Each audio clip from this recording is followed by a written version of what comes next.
As it relates to healing trauma, there's a concept that's really important to understand, and that is the trauma vortex and the counter vortex.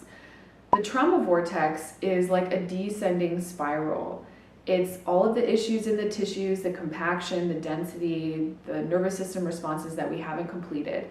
And it has a gravity to it because everything in existence is trying to become more aware. And so we are here to what? To alchemize this, drop out what's not ours, retrieve our own energy back.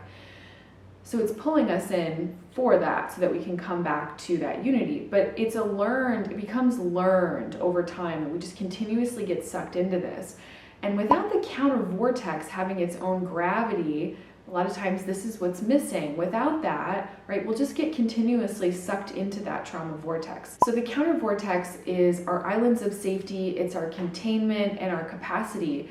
And like I said, that's something that we build over time. We give it its own force field. And what happens is that this counter vortex is like an ascending spiral. And as above, so below. It almost produces a mirror image in the trauma vortex. So if you think about them almost like two different tornadoes, right? Where one is pulling you into the trauma and one is actually pulling you into coherence.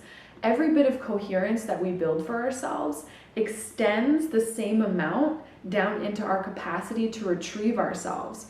And what we end up doing is this thing called pendulation. This is so important for getting that energy moving. It's where we move between what's coming up within the trauma vortex and this new gravity that we're building within the counter vortex and that coherence. And the movement between those two things is what eventually brings us back to that state of homeostasis.